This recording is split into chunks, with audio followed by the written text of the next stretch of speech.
नमस्कार दोस्तों, आपका स्वागत है हमारे YouTube channel learning point with Abhishek में। यहाँ आपको मिलता है प्रतिदिन न्यूज़पेपर का डिक्टेशन।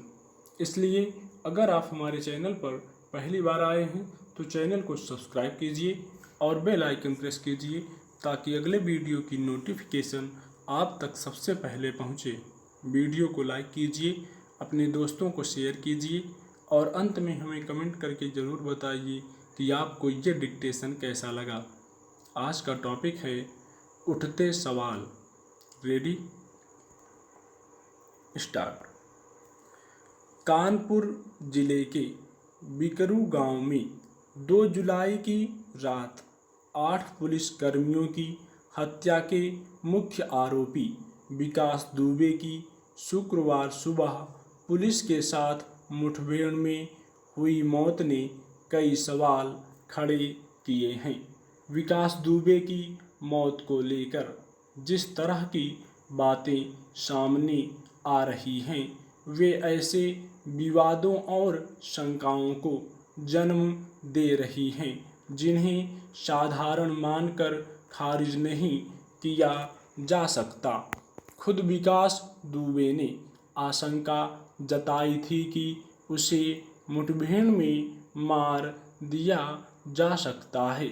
उसने यह भी कहा था कि अगर मैंने मुंह खोल दिया तो कई पार्टियों के सफ़ेदपोश अंदर हो जाएंगे।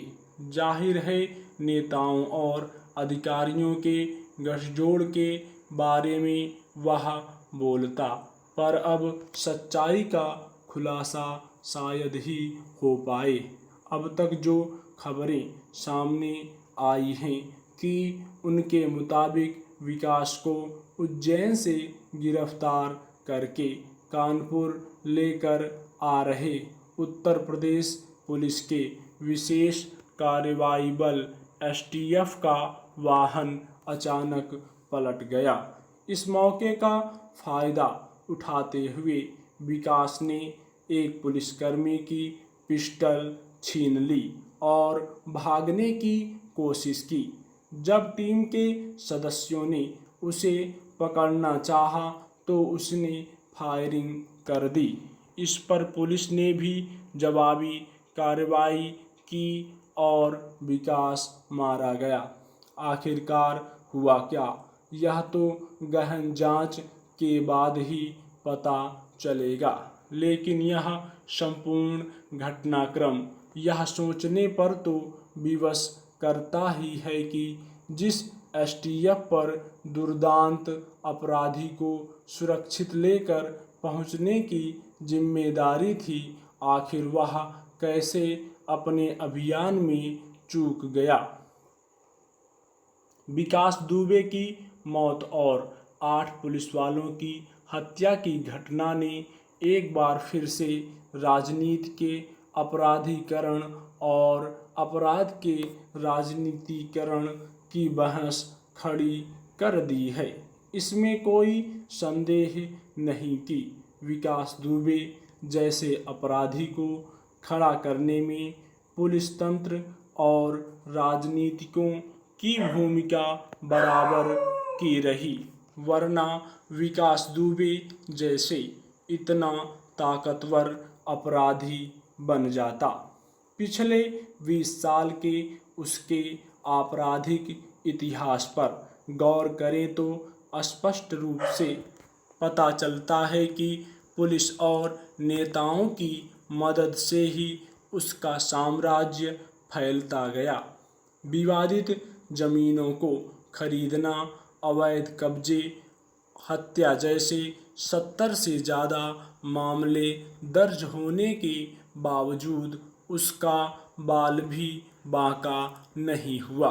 जिस अपराधी ने भरे थाने में 30 पुलिस वालों की मौजूदगी में राज्य मंत्री स्तर के नेता संतोष शुक्ला की हत्या कर दी हो और मौके पर मौजूद किसी पुलिस वाले ने उसके खिलाफ मुंह तक नहीं खोला हो, तो इसके पीछे क्या कारण रहे होंगे, इसका सहज ही अंदाज़ा लगाया जा सकता है। जाहिर है, पुलिस के सिपाही से लेकर बड़े अफसरों तक की उससे साठगांठ थी। कानून के शासन पर इससे बड़ा तमाचा और क्या हो सकता है। विकास दुबे की पहुंच कई राजनीतिक दलों में थी, इसीलिए सरकार चाहे किसी की रही हो, उस पर कभी किसी ने हाथ डालने का साहस नहीं दिखाया। दरअसल संकट यह है कि ऐसे आपराधिक तत्व हमारे राजनीतिक दलों की मजबूरी भी बन गए हैं। इन लोगों के सहारे ही चुनाव में वोट हासिल करने की जो कवायद होती है, उसी से राजनीति में अपराधियों का दबदबा बनता चला जाता है और फिर वे चुनावी राजनीति का लाभ उठाते हैं। मुठभेड़ में विकास की मौत को लेकर जो सवाल उठे हैं, वे ज़्यादा गंभीर इसलिए भी हैं कि अक्सर ऐसे मामलों में पुलिस पर ही सबसे पहले अंगुली उठती है। इसलिए इस मामले की गहराई से जांच होनी जरूरी है, ताकि पुलिस और सरकार के प्रति लोगों का विश्वास डिगे नहीं और कानून के शासन में भरोसा बना रहे।